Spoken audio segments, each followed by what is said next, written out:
All right, we're showing episode 2 of the Coach Riq Podcast. I would really appreciate it if you like, follow, subscribe, all those things. Comment, if you haven't done so already, just hit that button. I greatly appreciate it. I'm going to try to keep getting out content, especially trying to educate fans and trying to educate people on the game of basketball. I appreciate y'all. So a lot of stuff happened over the weekend. So let's get into a few things. Let's start with the Lakers. This will be short and sweet. So with the Lakers, the question is becoming, are they really better without LeBron? Because you look at the sample size when LeBron was out at the beginning of the season, then you look at recently, the last couple games, they look better. And it just feels like when LeBron is not playing, that the key is Austin Reeves. So when LeBron is not playing, he feels more free to do what he does. And it also fits Luka because we know the formula for Luka's success is usually him with another guard that can handle and make plays. So he can be more of the scorer, and you got somebody that's kind of facilitating more and doing a little bit of everything. That works with them. When LeBron comes back, he kind of takes that out of Austin Reeves' hands. On top of that, defensively they suffer. So when it's just Luka and Austin, you're surrounded by more defense. Everybody understands their roles a little bit better.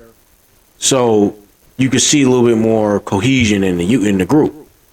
LeBron comes back and it's like he's such a polarizing figure, and players, like everybody feels like they got to defer to him. So it'll be interesting to see going forward, especially going into the playoffs, how this plays out. And then go in the future, like if LeBron decides to leave or decides to stay, what's hanging in the balance for the Lakers?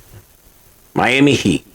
Okay, so let's talk about Miami. Miami is doing what they usually do, where it's almost like they're trash like all year. But they understand the right time to get hot and get everything together. So I think they've been like 8-2 in like their last 10 games, or since the All-Star, like they've been good. And they're going to be one of those teams that if you are Detroit or Boston, you don't want to play them in the first round. Because they're just going to, even if you win, they're going to be difficult. They're going to wear you out. So I think right now they're like in 7th or 6th. And I do see that they can move up, like to catch Toronto. So if whoever's in that 4th seed, like Cleveland, I wouldn't want to play them either. And I'm not saying that Miami will beat these teams, but they will make it a tough series. Like, they're not just going to die and lay down. And that's not what you want in that first round if you have championship aspirations. But they haven't played well. Their offense has been good. Their defense has been good. Tyler Hero's been stepping up. You're starting to get guys that are feeling like, we're a little bit more, we're better than our record shows. And that's becoming a thing again. So if I'm one of them top 2 seeds, I don't want to play them. Now, Detroit, on the other hand, Detroit has been struggling of late. You had a couple games, I think Cade was out. But even when Cade has been in, like they've been struggling, the teams are starting to catch up. Because remember, people, especially Pistons fans, are arguing with me. They beat the Knicks, and it feels like, and I kept telling y'all, it feels like the Knicks is like their only focus. But the other thing I mentioned, like they're a try-hard team. So a try-hard team is like when it's December, like December 3rd, they're playing like it's the playoffs. So they're beating a lot of teams just based off the fact that they're playing harder than you. And they're executing, and they playing deep. They putting in all this effort. But you start to wonder, do you have another level to go to when these other teams start revving it up? And that's what we're seeing now. Teams got less than 20 games before the playoffs. So now they're starting to turn it up, trying to gear it up. Coaches are putting their rotations down. Guys are starting to like, okay, we need to get rolling at the right time. And now you're seeing teams kind of match their intensity. Not saying they've gone full playoff mode, but they're catching up. So now it looks like Detroit is starting to level off and look more like their roster says, as opposed to just this juggernaut. And that's a lot to do with the fact that they've played so hard, it's hard for them to keep rising up. Because their talent is not going to allow them to go up much higher. You got Cade, and then you got Durant, but then it's like, who else are those guys that's going to help them?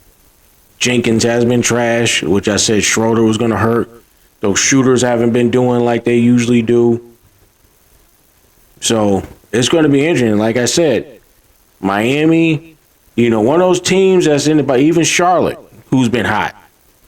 Like, those are teams I wouldn't want to play if I'm the top seed, especially if I'm not playing well going into the playoffs. On to Boston. So I know everybody's been hyped about Tatum coming back and so on and so forth, but I know a lot of people are not going to agree with me, but I still think he needs to pack it up and sit down.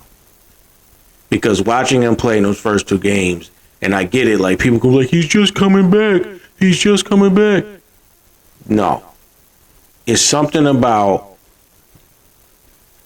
his hesitation to do everything. That lets me know he's not fully recovered. He's thinking about every single move that he does when you're watching him play. Things that he would do naturally, you can see him think about, like every time he jumps. You could tell he's still hesitant on how he's landing, so on and so forth. And then he doesn't have any lift when he's shooting or trying to make his moves, which is expected, but also just showing you're not ready. But really, when you watch him defensively, that's where you see it's like, okay, he ain't even close to 100%. He's not close to 100%. Because I'm watching him, and it's like, offense, you can control a little more. Those are your movements. You got the ball, you dictate where it's going to go, you know what you're comfortable with. Defensively, you are at the mercy of the offensive player. So him trying to move, you can see him limping a little bit, slow, recover. Like, you could tell he just doesn't have it yet. And if I'm Boston, I would shut him down because I don't think it's worth it this season. Now, this one is funny. We're going to switch gears a little bit. We're going to talk about a little college basketball. Tournament is coming up. So, as the brackets and all that stuff come out, we'll talk more about that because I've been watching college basketball more than I have been in the last, it's been a really good year of college basketball, so I'm going to keep people filled in. But Dan Hurley, I don't think there's a coach that I've ever seen that hates refs more than Dan Hurley. And I've seen some very disrespectful coaches. I've seen some super disrespectful coaches. Now, I've seen coaches like Dan Hurley, like saying stuff like, I remember there was one coach, he was hot at a ref, and he's yelling to change the call, like, you better get it right. Like, I'm like, we sitting there looking at him like, yo, ref, you gonna just let him talk to you like that? You gonna let him talk to you like that? And the ref just like, just looking like, because you're not expecting that. Dan Hurley's kind of like that type of ref. And then you also get a reputation so people understand what, they know what he does. So seeing this, with him bumping the ref and all that stuff, that's not surprising to me because you get dudes like that. I can tell you a story about the most terrified I've seen a ref. So I don't know if y'all are familiar with The Wire. Most people should be. And remember in season 1 when they was looking for Avon Boxer and they had that big game at the court and Avon came at the ref like this. Man, you're supposed to be the ref, right? Why don't you stand up for your fucking self, you pussy? You can't just let any old motherfucking nigga get in your face. You understand? And walk away. Walk away. Turn around and walk the fuck away. I'll tell you a story like I saw that happen for real. So we had a tournament in, I want to say, Lehman College in the Bronx. So we were playing one of the hottest teams in the country. So they were on, websites, all that type of stuff, like this team out of New Jersey, this college out of New Jersey. They was like really hot. They've been on a nice win streak and they've been just smacking people. So we're matched up against them in this tournament and, we ready to roll. We're coming out, nice double-digit lead in the first half. The coach, he goes up to the ref, and I guess he didn't like the way the game was being officiated. And he ain't too loud. We walking past trying to go back to the locker room. He ain't too loud, but it's him. He has another assistant coach that's like 6'10", another assistant coach that's like 6'4", big brolic, and then another coach that's like 6'3", big brolic. And he's probably like 5'10". But he's, you tell they all like lift with the players or something. He walks up to the ref, and I don't know what we said before he walked over there, but by the time we got over there, all I heard him saying, walk away. And the ref trying to say, I see her. I said, walk away. And the ref turned around and walked away. In the second half, they was at the free throw line the whole half. We ended up pulling the game out. Big game winner. We had to go down to the wire.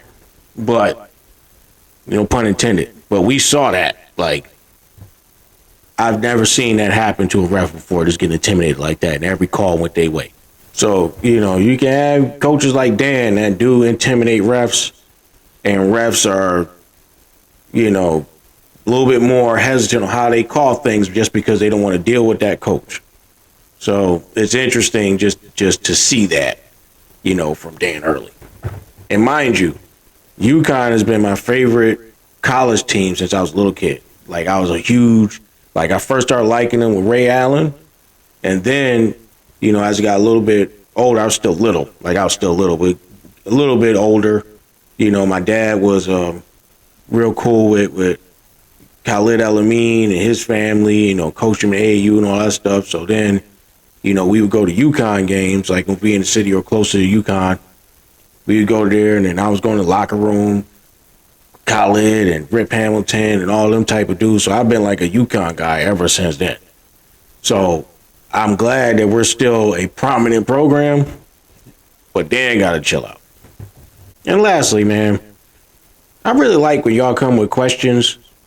I like answering them. I like doing film breakdown. I like doing that type of stuff, yo. So keep coming with the questions. Like, I like that type of stuff because,